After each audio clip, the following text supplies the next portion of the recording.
message of hope and healing. Her mission is to create a safe space for women to find freedom, healing, and self-worth.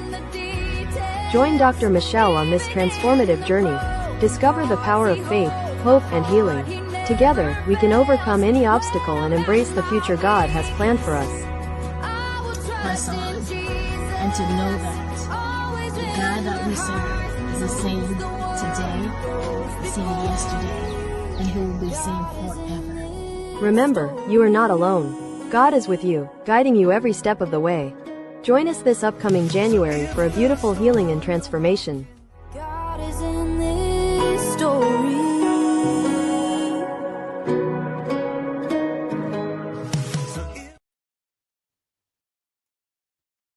Good morning, my friends. Good morning. And we have here today our speaker, our presenter, our Dr. Guru, Dr. Michelle. How are you doing, my friend? Glad that you're with us today. I'm going to give you the full range of opportunity today to share what is on your heart. Okay, sounds good. I'm doing well. How are you doing from Africa, right? You're in Africa. I am doing great over here in the motherland. Akwabe, as they say. Welcome, welcome, welcome to the motherland. Yeah, one day I hope to visit the motherland, but for right now, I'm here from Tennessee, where the weather is gloomy but nice. Praising God for that. And I'm so happy to have the opportunity to, just speak with you guys again and just to help you go through this process of identifying your childhood wounds. And tonight we're going to be dealing with healing those childhood wounds. All right, so the last 2 weeks, we dealt with trying to understand childhood wounds and its impact. And to refresh your memory, I will reiterate the wounds that can be created by a parent or caregiver. So we have abandonment, rejection, betrayal, humiliation, injustice, and neglect. And these in turn are manifested in adulthood. And that's in the form of psychological effects, anxiety and depression, PTSD, behavioral consequences, physical impact, and somatic symptoms. I also highlighted 2 key ways childhood wounds can affect your life. And there's an emotional and relationship challenges, and 2 is self-worth and behavior patterns. And in those behavior patterns, one way of identifying your wounds is through self-reflection, and that is journaling. Sometimes when you write things out, that helps you to identify your feelings or connect with your feelings. And then the behavior patterns, you have to pay attention to those recurring emotional triggers. Okay, so if someone says something, why did I react that way? So it's important to pay attention to those. And then your physical responses, like how do you react when confronted with stress? So tonight, we are going to transition to healing, some steps to take to healing those childhood wounds. And it's a personal journey. So there's no set path for healing. But throughout this journey, self-awareness, patience, and support from others will be required. And like I said, everyone's journey looks different, but here are some steps that can help you navigate the process. So 1, you have to acknowledge and validate your pain. Your pain is real. It is real. You have to identify the core wounds, and I will go into in depth with each of them. I'm just giving an overview. And then you have to practice self-compassion. Process your emotions and reparent yourself. Set clear boundaries. Seek professional help. Engage in inner child work. Create a new narrative and embrace joy and playfulness. So those are the ways or the things that we will explore tonight that will help you on your healing journey. So first, acknowledge and validate your pain. The first step is recognizing and validating that childhood wounds exist, because I know sometimes people will undermine what you're feeling, but those wounds are real. You are the ones that are hurt. You are the ones that are hurting. So denial only perpetuates the pain. So don't try to undermine what you're feeling. But if you acknowledge that, it will allow you to begin to understand the root cause of those emotional struggle. And I'll emphasize the root cause. Why am I feeling this way? So first, you have to recognize that your experiences are real and that your emotions are valid. I'm emphasizing avoid minimizing or dismissing your pain just because others had it worse. And I know sometimes I do that to myself. And I say, you know what? I'm in a better situation than many other people. No, don't undermine your pain. Your pain is your pain. Your journey is your journey. And your struggle is your struggle. Identify the core wounds. So reflect, like I said last week, and I'll reiterate, reflect on recurring emotional patterns in your life. So do I have fear of abandonment? Do I have fear of people leaving? Do I feel unworthy? Do I feel less than? Do I have difficulty trusting others? Notice how these wounds show up in your relationships. Do you have self-esteem issues? Do you have problem making decisions? Because I know at one point I would consider myself dependent, so whenever I have to make a decision, I have to get others' opinion. Hey, what do you think about this? But after I did my work and went through that process, I realized that, you know what? Whatever decision I make is going to impact me. I don't need someone else to tell me what to do and how to do it. So just be mindful of those things. Practice self-compassion. And before I want to go back and reiterate something with identifying the core wounds. So you have to recognize these patterns and you have to take your control back. You have to recognize those patterns and take your control. Be in charge of you.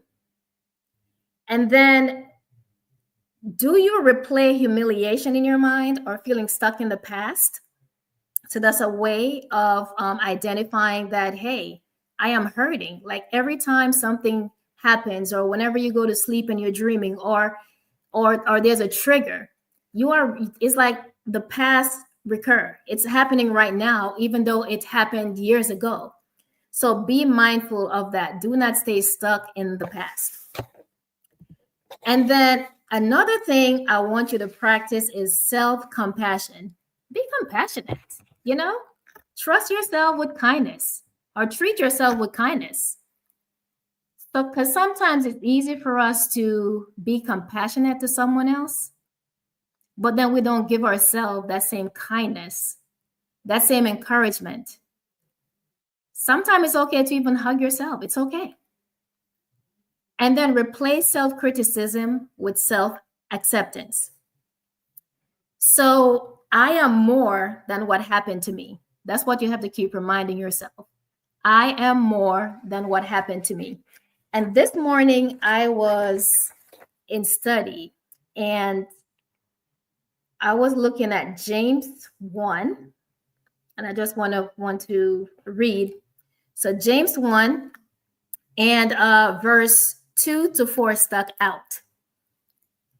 And it says, and we know James was the brother of Jesus. And it says, dear brothers and sisters, when troubles of any kind come your way, consider it an opportunity for great joy. If I stop there, then I would be like, is he kidding me? Consider it an opportunity for great joy. Like, how can I have joy in my pain? Right? But then it went on to say, for you know that when your faith is tested, your endurance has a chance to grow. So pretty much What it's saying is that all these things happen to you for you to build endurance, so that when that endurance is fully developed, you will be perfect and complete, needing nothing. So these things happen in your childhood. You identified these things. You went and did the self-work. So now guess what? You can endure and you can get through anything.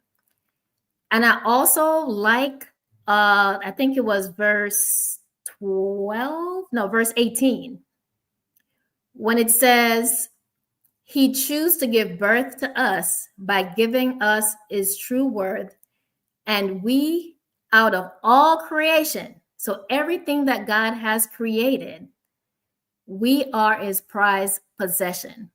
So if we start thinking about how that we are, like I said last week, we are kings, we're queens, we're prince, we're princesses, because we are the child of the king, then we are able to replace all the self-criticism, all the negative things that we say about ourselves, and replace it or affirm it with the word of God. You are a prized possession. And then I also want you to be able to process your emotion. So journaling.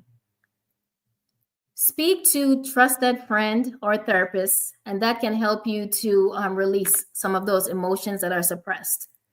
And I know that when I went through my struggles, I journaled. I journaled every single day. At the time, I didn't know that art was helping me release some of my emotions. But I started taking art classes, and I realized that, that was the only time I felt free to do what I wanted to do without being criticized. This was my painting. This was my art. This was my expression. And no one else can tell me what to do about it, how to do it. This was mine. It was my work. So journaling, art, speaking to a trusted friend, I was surrounded with very good friendship. And these women, they were behind me. They did not allow me to fall into depression. They every week, sometime once a month, we would go out and hang out. And I also had a therapist that helped to guide me on the way. And that's the reason why I kept saying that I don't look like what I've been through, because I was surrounded. I had a strong support system. And it's very important when you're healing, from your childhood wounds. And allow yourself to grieve the childhood. It happened, and grieve it. It's just like grieving someone that's dead. You're burying that stuff. Grieve it.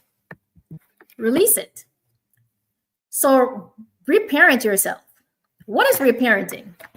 It is a therapeutic technique that involves identifying and addressing unmet emotional needs from childhood. So pretty much it's like you're giving yourself the love, the safety, the validation that you may not have received, that you may not receive as a child. So if you felt like, oh man, my mom or my dad needed to hug me more, hug yourself. If you need validation, go into the Word of God. Google some affirmation on Facebook and affirm yourself. Establish routines that create a sense of stability. And that's very important, because that's going to help you to feel safe. And practice positive self-talk and self-soothing techniques. Get rid of that negativity. Say something positive over your life.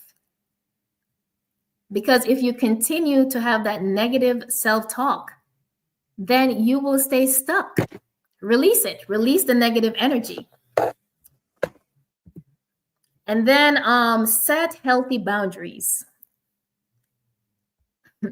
And that's very important. And that is something that I had to realize very late in life, because sometimes we look at boundaries as disrespect, or we're shutting people out. And that's why I highlighted healthy boundaries. I didn't say to build walls. I said to set boundaries. So it's like you're creating, you're putting like a fence around yourself and saying that, hey, I'm not going to allow you to hurt me anymore. So betrayal can make you doubt your judgment. So rebuild self-trust by listening to your instincts and setting clear boundaries with people. If someone repeatedly disrespects you, give yourself permission to walk away. And I can give you an example of boundary setting. So my husband, ex-husband was a narcissist, and it would be one small thing that would turn into a huge thing, but we would never have any resolution. The gaslighting, the negative talk, it was just like so much emotional abuse. And I would always fall into it. And then I'm like, why did I allow myself to get here? And then what I end up having to do was tell myself that, okay, I know his pattern. So the next time he says this, I will not respond. And I let him know, like, hey, this is who I am. I know my worth, and I'm not going to allow you to pull me down. So when I set those boundaries, when I stop responding, and sometimes when he starts, his little gaslighting, I would leave. I would walk away. So it got to the point where it pushed him away even further, because healthy boundaries are either going to pull you together or push you apart. And for us, it pushed us apart. But when you're in toxic relationships, it's not healthy anyway. So just pray and then allow God to lead and direct you as to how to deal with those things. And until he releases you, I'm not telling anyone to leave your relationship, but pray and ask God, set your boundaries, whether it's with your mom, your dad, your spouse, your children, set those healthy boundaries just to maintain your peace of mind.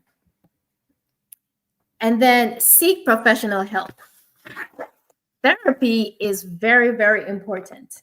And that's the reason why, because I know a lot of people are saying, oh, I don't want people in my business. They're just like me. What do they know? Because I've spoken to many people like that. Oh, no, I will never sit with a therapist. But you will sit with a friend. It's the same thing. But these individuals, they have more experience. I mean, they have their degree.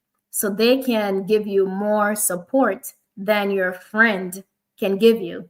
So I do recommend that you sit with a therapist. They can dig into your inner child work.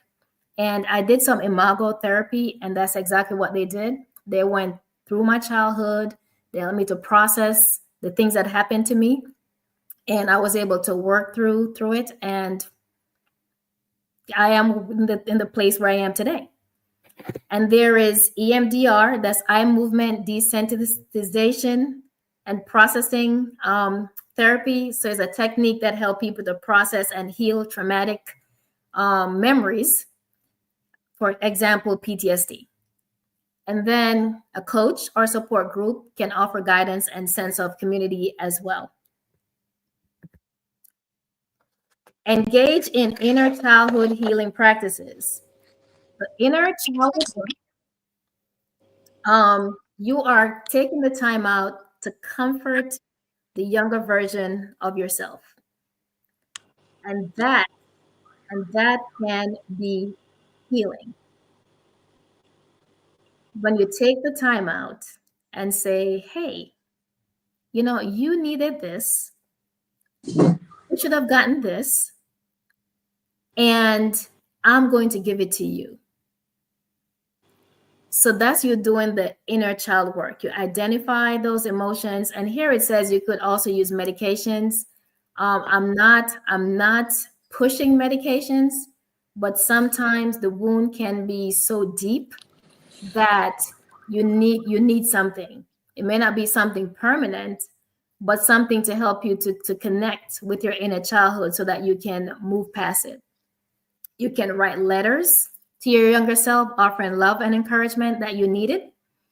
And so those are some things that you can do. You can create a new narrative, shift from seeing yourself as a victim to recognizing your resilience. And that is one of the 3 R's, is resilience. So you have to shift from seeing yourself as a victim. Woe, it's me. Woe, it's me. No. Recognize that, hey, these things happen, but I'm able to bounce back. And not just bouncing back, but you're able to stand up, you're able to move forward, and you're able to adapt to the changes. Rewrite limiting beliefs formed in childhood. So affirmations, like I said, you can use scripture. I'm good at finding scriptures to affirm me whenever I feel like I'm going back into that space. You can just go on Google and say, hey, word of affirmation. And you'll see tons of those that comes up. You can post those on your mirror in your bathroom. You can have it in your car. You can have them anywhere to remind you of who you are. So whenever you think that you're not enough, you can replace that to, I am worthy of love. I'm worthy of respect. I deserve to be treated with kindness. And then surround yourself with people who uplift and respect you. Don't be around negative people. Don't be around people that tear one another down, because if they're tearing that person over there, they're going to be doing the same thing to you. And if they can't uplift you, then you should not be around them, because you're already struggling. You're struggling emotionally. So you need to be around positive and healthy people. That's going to take you from ground 0 to 10. Embrace joy and playfulness. Engage in activities that bring childlike joy, like painting, dancing, or playing. And that is, I'm playful anyway. I'm youthful, and I have a teenager. She loves to dance. She'll do her TikToks, and oh, mom, let's do this, and I just start dancing with her. I'll play different games with my kids, because Saturday night usually that's our time. So that's our family time. And so we'll dance, we'll play games. Sometimes I'll go painting. So it's different things that you can do to bring out that childlike joy that you missed, and allow yourself to experience life with curiosity and lightness. So you see, like, look, kids, they're always, everything is always intriguing. It's fine. When you go on vacation, you travel, just do something new, make it fun, make it exciting, and don't take everything seriously. Life is not that serious. Approach things with lightness. Trust building. That is something that has to take place, but it's slow. It's a slow process, because when you're wounded, then you're viewing every single person under a microscope, and every single thing that they do that reminds you. Sometimes that's not even the person's character, but people are similar, and we may do things similar. But I think you have to take the time out to examine, is this a pattern or is it a one-time occurrence? Because we cannot write off people just because we don't trust anymore because of what happened to us. So slowly rebuild that trust, and acknowledge that not all people will repeat the same behavior as those who caused the original wound. And then to prevent childhood wound in the future, these are some things that I want you to take into consideration, because like I said, things can transfer from one generation to the next. If we do not take the time out to heal our wounds, then we will transfer it to our children. And I've said that last week and the week before, that I had some patterns that resurface in my parenting with my own children. And because I'm now aware of it, then it helps me to correct it. But if you're not aware of it, you're not aware where it's coming from, then it will be hard to correct something that you're not aware of. So do some mindful parenting. Be emotionally attuned to your children's need and validating their feelings. Listen to them without judgment. And this part I'm still trying to do, because I realize it's a work in progress. It's not something that, I went to therapy, I'm able to identify these things, and now I'm good. No, it's a work of a, just like salvation is a work of a lifetime. It's a work of a lifetime, because something will trigger. You'll have those triggers, and then you'll react.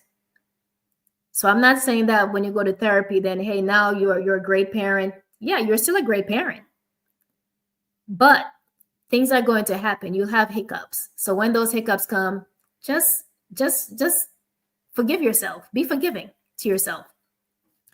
Foster emotional awareness. Teach children to identify and express their emotions in healthy ways. And I know for my daughter, she has an issue expressing her emotions.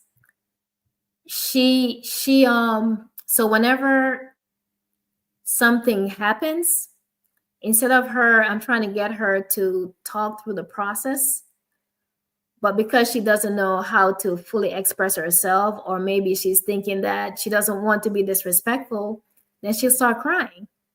And I always remind her that crying is not going to get her anywhere. It's okay.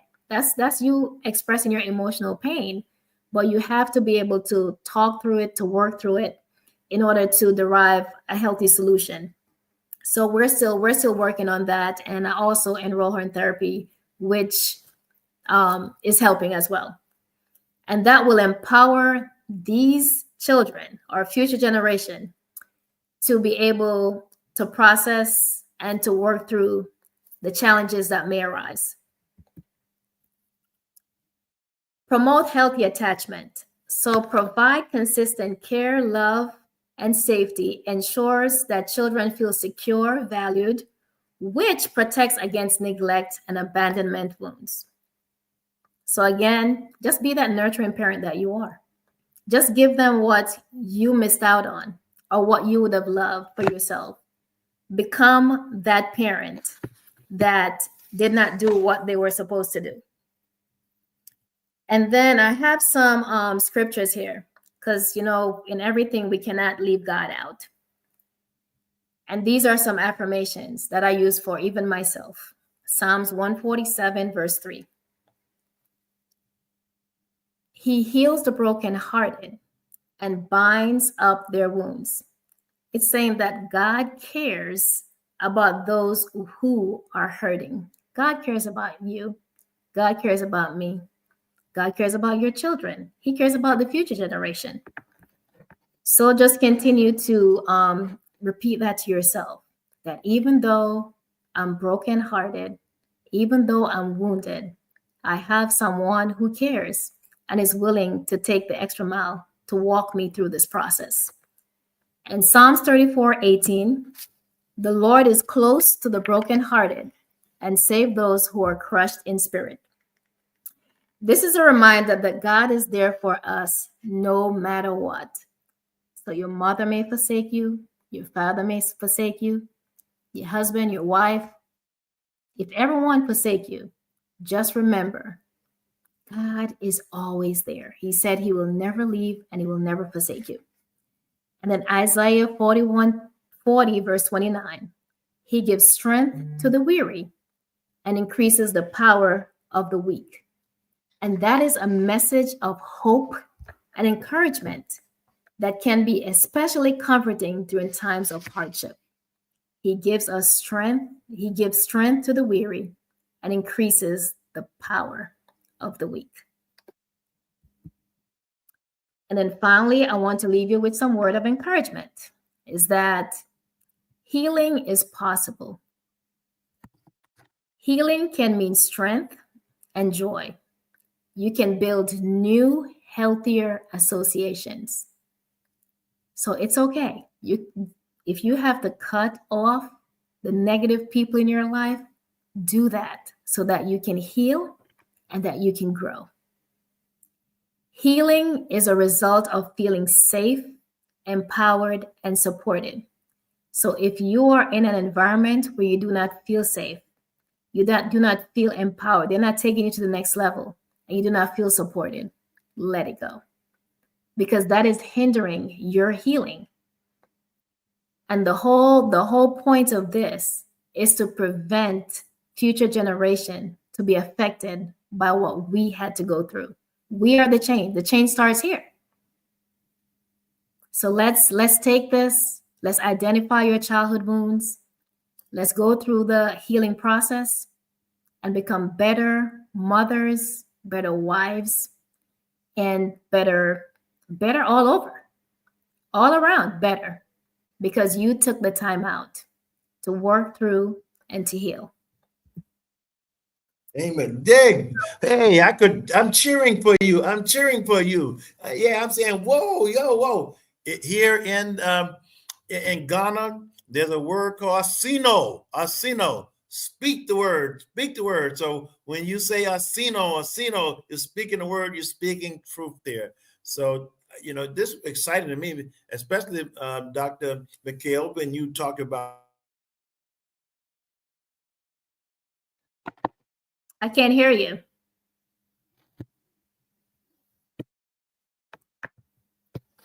I think we lost you. So how does this hope affect your personal journey? I missed everything you said. What did you say prior to that?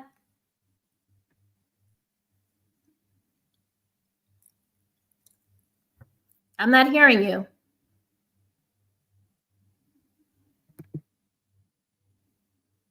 I can't hear you. Yeah, there you go.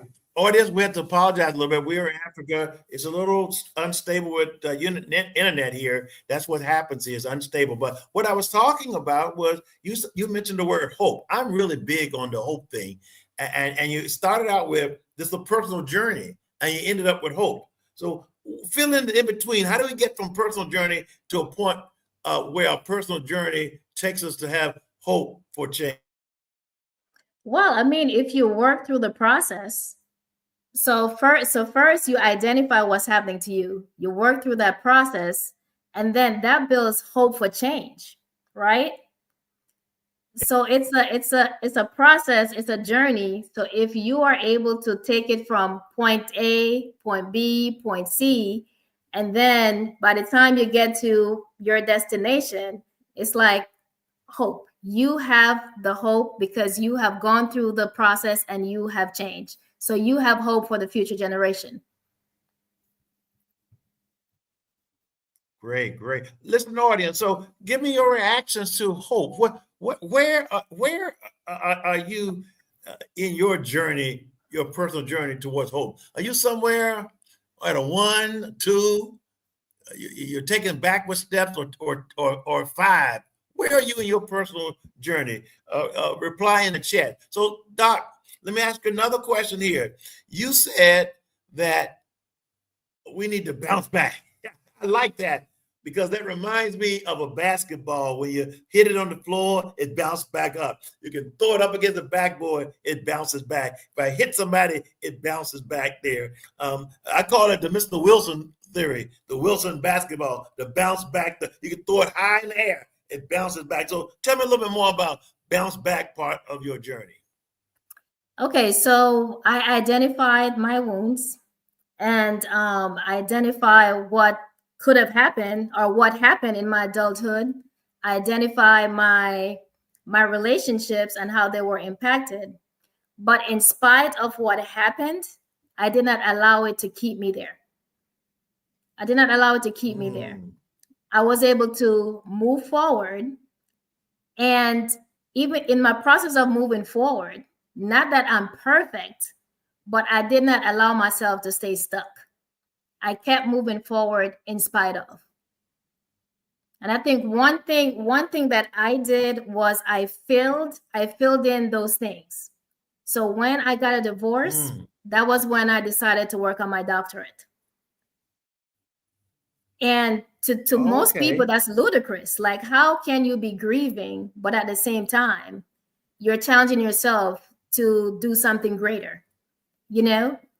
But that's my example of not staying stuck, not allowing your mistakes to keep you, to hold you down.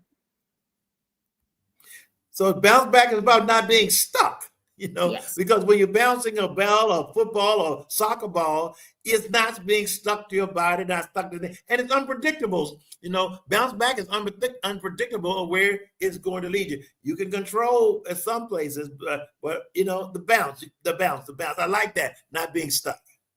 Yeah. Yeah.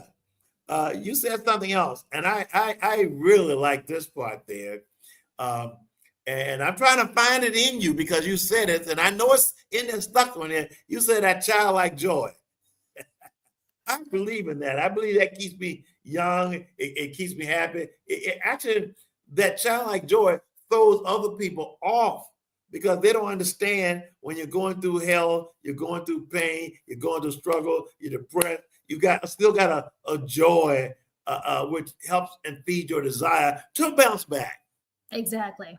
And that's because I know sometimes I know people would see me and said, "Hey, you're always so happy." Even my patients, like one of my patients, like his caregiver walked in and he said, "I love when she comes because she knows how to take me from a slump to reach where she is." You know, he says she's never upset, she's never down. She comes in and it's like she lights up the room. She's like sunshine. And that is the joy. Like, if you are a Christian, right? And if you believe in God, and he said that he's going to give you joy that no one can take away. So it doesn't matter what you've been through, you have to hold on to that. You have to hold on to that affirmation. Like, you know, I believe in God. God says he'll never leave or forsake me. And he's going to give us joy and peace that no one can take away. So don't let anyone rob you of your joy. Absolutely not. Yeah. I'm gonna validate you because of your own personal journey, but I'm going to validate you because it's a truism in my life. I lived that thing about childlike joy, going through difficult situations there. So you said validation is very important to you in this process. I'm gonna validate you, okay? Fist bump. You get a fist bump. There you go. There you go. I validate you on that. So tell me a little bit more about the value of validation for people who don't feel good about themselves. Oh man, that thing will transform your life. It will transform your life because if you hone in on what people think about you, that will destroy you. So you have to get to the point where you're able to replace something negative with something positive. And we're good at telling people that. Like, you can come to me and you have a bad day and I can say, "Man, you know, this is what you should do." But we don't do that for ourselves. So if my mom or dad or whoever it is say, "You know, you're not going to amount to nothing." Because I remember someone told me that. Someone told me that when I was little. Said that I wasn't going to amount to anything. And it was a family member, and said that the only I'm just going to college to get pregnant like everyone else, because everyone else go to college, they get pregnant, and that's it. But I used that as a launching pad to show her that I'm not going to be like everyone else. I'm going to show you that I'm going to amount to something. So when people said something negative, don't hone in on it. It's not you. Stop. Don't honing on stuff. Replace that or prove to that person that you are something better or you can be something better. Yeah, this is a conversation that I had with my daughter earlier about this thing, you know, about what other people are saying there, and not to be so caught up in overthinking it. But I'm going to talk about me personally. One of my love languages is words of affirmation. And I don't get the validation that I always feel I need to do what I need to do, but I keep plugging in anyway. So in the absence of validation, what is your go-to and when you don't get validation and you know that that's important for you? So tell me, Doc, and tell the world, tell the women, tell the men, children, what do I do in absence of validation when I need it? Those are my words that's my love language. And even if not my love language, it's good to hear that, that I'm appreciated, I'm valued, because I heard some of the things you talked about value and blaming and everything else, So talk to me, because I need to know. Okay, so with that being your love language, you need it. You need that affirmation. I mean, it's your love language. And if your love language is not fed into, then those needs will not be met. But in the absence of that, you will have to learn to validate yourself. You will have to learn to validate. It's not going to be the same, or you surround yourself with people who understand your love language and they will do the validating. Or you can ask. How sometimes you don't feel validated, but instead of saying what you want, you get upset about what you don't get. So you can say, hey, It would be nice if you say this, because this will make me feel this way. Because I'm guilty of that. I'm good at saying stuff that I don't need, I don't like. Mm-hmm. But then people are missing the point because you're not telling them what you need. So tell people what you need, and then in the absence of that, you try to do it yourself as well. You trying to get me to sing that song, Ain't Too Proud to Beg? Yeah, exactly. Don't be too proud to beg. Because I mean, if it's not your love language, like words of affirmation is not my love language. So that's not my first go-to. Mine is quality time. So what am I going to want to do? Spend time. It might not be yours. So if I don't say, hey, babe, let's go out tonight, or let's stop what we're doing. Let's just watch a movie, or, I'm telling you what I need to fulfill my love language. Because it doesn't come natural. Yeah. Right. It's struggling. Even in that, you are saying, I want you to validate. You're not using the words, but you're saying, I need this to validate, So I thought that was a big one, validate for a lot of people out there. If you're a listening audience out there, and from 1 to 5, where are you on your personal journey from words and wound or wounding experiences to hope and your need for validation? If you're out there listening, and I know you're listening, I see you on the chat. I see you online, so feel free to chat. We're a family here, and we're trying to build a community here. So, Doc, Michelle, so what, if anything, would you say to your listeners out there who have wounds and won't admit that they've had wounds that are affecting their present situation? Start journaling. Start writing things down. I would say start journaling, and then when you start writing, then you start identifying, because a lot of times when we write, we're expressing our pain. We're expressing what's going on inside.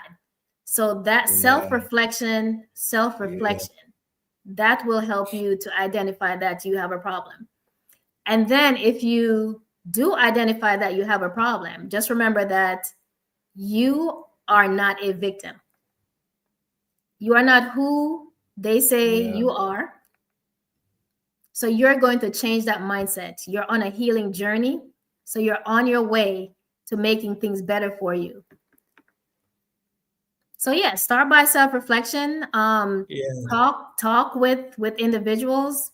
Talk to a therapist, because we can all use therapy. Because I know everyone, a lot of people I talk to, why do I need a therapist? We can all use someone that we can talk to that is more knowledgeable in a certain area than we are.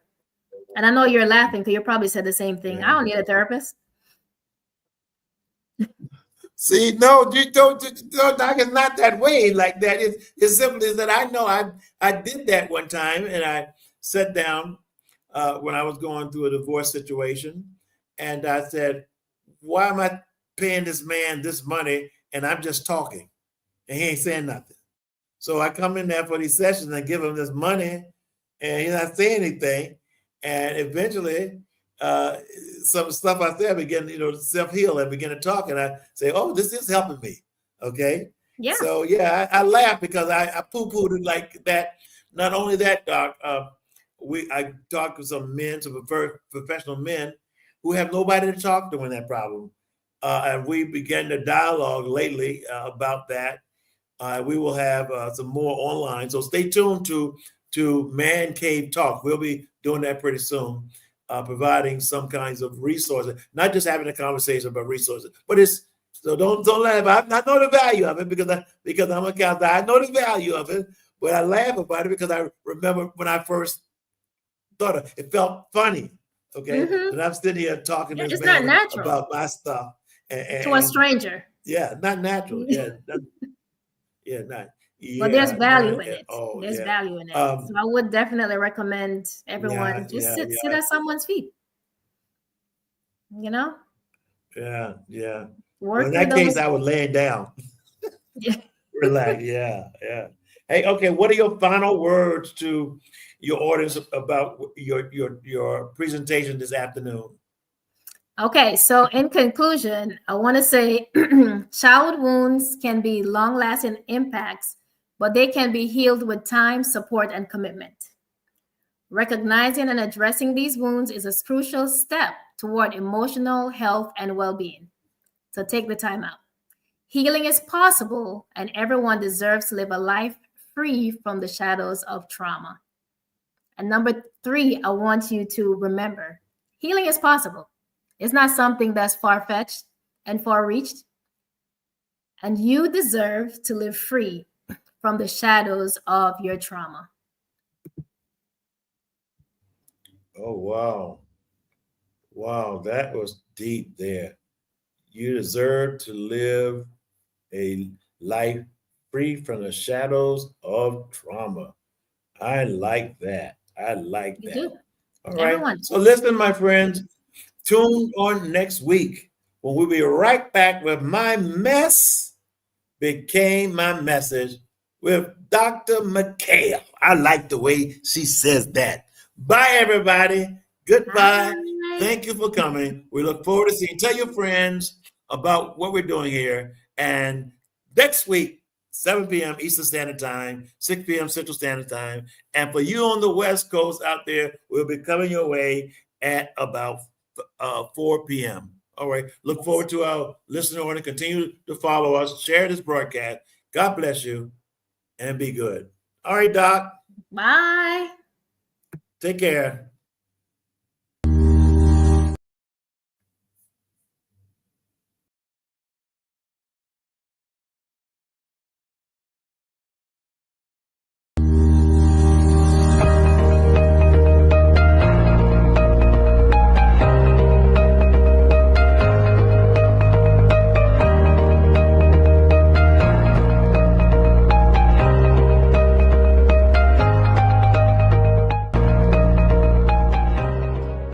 In the journey of life, we often face trials and tribulations that test our faith and resilience. But through every challenge, there is a guiding light. Revival of Hope Global Outreach Ministries proudly presents My Mess Became My Message, 7 p.m. by Dr. Michelle Pert Ford. Dr. Michelle has transformed her life's challenges into a powerful message of hope and healing. Her mission is to create a safe space for women to find freedom, healing, and self-worth. Join Dr. Michelle on this transformative journey. Discover the power of faith, hope, and healing. Together, we can overcome any obstacle and embrace the future God has planned for us. Press on, and to know that the God that we serve is the same today, the same yesterday, and He will be the same forever. Remember, you are not alone. God is with you, guiding you every step of the way. Join us this upcoming January for a beautiful healing and transformation. God is in this story.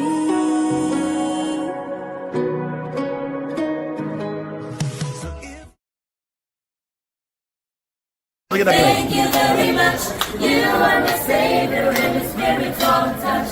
Praise you, praise your holy name. Since you touched our lives, we'll never be the same. Thank you, thank you, thank